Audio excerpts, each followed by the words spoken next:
بسم اللہ الرحمن الرحیم۔ السلام علیکم ناظرین، میں ملک محمد خان آپ کو اپنے چینل ہیلتھ سٹینڈرڈ پر خوش آمدید کہتا ہوں۔ آج کی ویڈیو ٹانسلز کے علاج کے متعلق ہے۔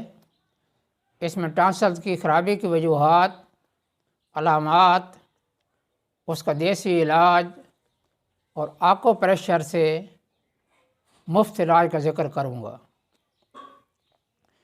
گلے کے دونوں طرف ایک غدود ہوتا ہے جسے ٹانسل کہتے ہیں۔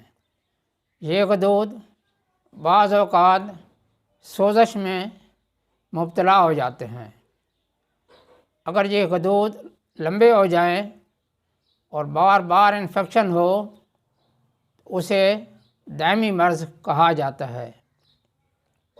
گلے کے غدودوں کی سوزش یعنی ورم زیادہ تر بچوں کو ہوتا ہے، کچھ نوجوان بھی اس سے متاثر ہوتے ہیں، البتہ زیادہ تر بوڑھے لوگ اس سے محفوظ رہتے ہیں۔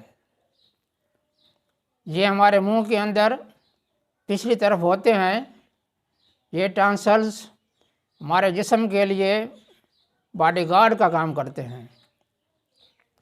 ہم جو چیز بھی منہ کے ذریعے کھاتے ہیں اس میں اگر زہریلے جراثیم ہوں تو یہ ٹانسلز ان جراثیموں کو ختم کر دیتے ہیں، لیکن اگر کسی وائرل یا بیکٹیریل انفیکشن کی وجہ سے یہ ٹانسلز بڑھ جائیں تو یہ اپنا کام چھوڑ دیتے ہیں اور اس طرح زہریلے جراثیم جسم میں بلا جھجک داخل ہو جاتے ہیں اور مختلف بیماریوں کا سبب بنتے ہیں۔ وجوہات کی طرف بڑھنے سے پہلے میں ان ساتھیوں کو جو اس چینل پر پہلی دفعہ آئے ہیں گزارش کروں گا کہ میرے چینل کو سبسکرائب کر دیں اور ساتھ ہی گھنٹی کے بٹن بیل آئیکن پر کلک کر دیں تاکہ میری آنے والی ویڈیوز آپ تک بر وقت پہنچتی رہیں۔ یہ ویڈیو برائے مہربانی اخیر تک ضرور دیکھیں تاکہ پورے علاج کا پتہ چل سکے۔ آخر پہ ایک بڑا مؤثر اور مفت کا علاج بتاؤں گا۔ اگر یہ ویڈیو پسند آئے تو لائک اور شیئر ضرور کر دیجیے گا۔ اب وجوہات کی طرف آتے ہیں۔ ٹانسلز کی سوزش کا بڑا سبب جسم میں زہریلے مادوں کا پیدا ہو جانا ہے جو قوت یاد میں اچانک کمی یا ٹھنڈ لگ جانے کے نتیجے میں غالب آ جاتے ہیں۔ جب زہریلے مادے اخراج کے قدرتی ذرائع سے خارج نہیں ہو پاتے یعنی پسینے، پیشاب اور فضلے کے ذریعے خارج نہیں ہوتے تو وہ ٹانسلز پر حملہ آور ہوتے ہیں۔ یہ غدود سوج کر سرخ ہو جاتے ہیں۔ اس طرح کی گلے کی بیماریاں عموماً پرانی قبض کا نتیجہ ہوتی ہیں کیونکہ پرانی قبض کی صورت میں فضلے کے زہریلے مادے واپس خون میں شامل ہو جاتے ہیں۔ کچھ آدمی جب بھی ٹھنڈی اور کھٹی چیزیں کھائیں تو ٹانسلز خراب ہو جاتے ہیں۔ اب علامات کی طرف آتے ہیں۔ ٹانسل کی سوزش کی واضح علامات میں گلے میں درد، بخار، سر درد، گلے کے غدود کا سرخ ہو جانا، ان کا حجم بڑھ جانا، جسم کے مختلف حصوں میں درد، نگلنے میں دشواری اور عمومی کمزوری ہے۔ منہ زیادہ کھولنے پر غدود سوجے ہوئے اور سرخ نظر آتے ہیں۔ مرض کی شدت میں کانوں میں بھی درد محسوس ہوتا ہے۔ اب اس کے علاج کی طرف آتے ہیں۔ پہلا علاج، 2 گلاس پانی میں 2 چمچ اجوائن کے ڈال کر گرم کر لیں جب ایک گلاس رہ جائے تو اتار دیں اور اس نیم گرم پانی سے غرارے کریں۔ دوسرا علاج، میتھی دانہ میں اینٹی بیکٹیریل صلاحیتیں موجود ہیں۔ 2 کھانے کے چمچ میتھی دانہ 3 کپ پانی میں ڈال کر 30 منٹ تک ابالیں، پھر نیچے اتار کر چھان لیں۔ جب نیم گرم رہ جائے تو غرارے کر کے کلی کر دیں۔ دن میں 2 مرتبہ 3 دنوں تک یہ علاج جاری رکھیں۔ تیسرا علاج، کشت چیری 30 گرام، سونف 30 گرام لے کر پاؤڈر بنا لیں۔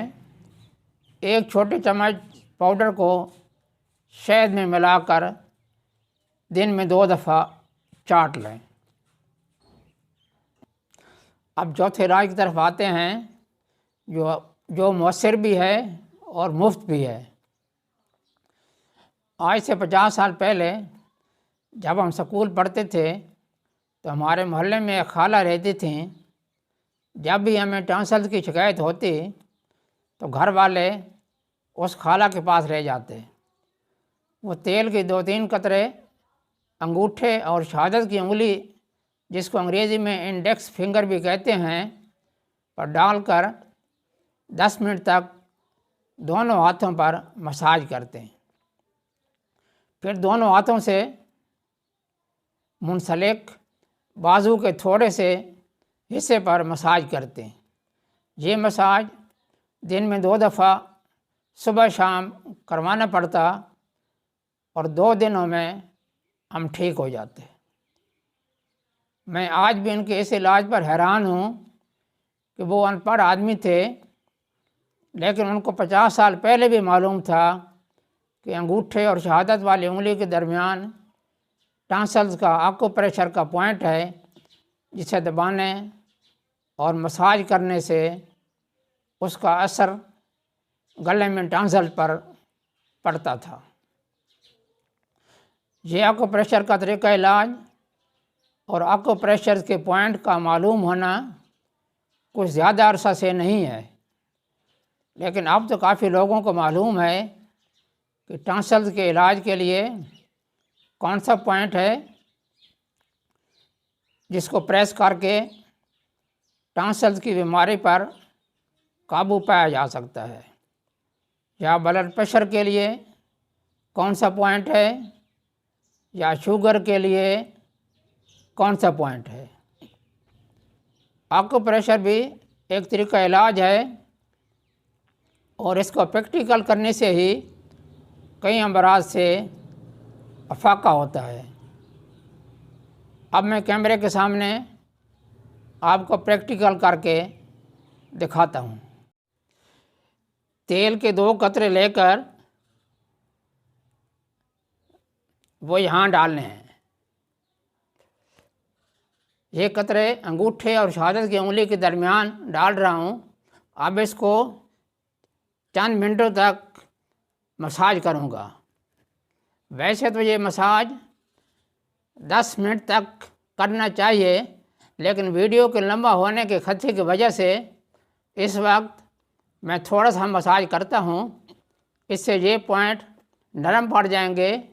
اس سے پہلے آپ دیکھیں گے کہ ٹانسل کے مریض کے یہ پوائنٹ کافی سخت ہوتے ہیں، لیکن مساج کرنے سے یہ پوائنٹ نرم ہو جاتے ہیں۔ اب 2 قطرے ہاتھ کے ساتھ بازو پر ڈالتے ہیں۔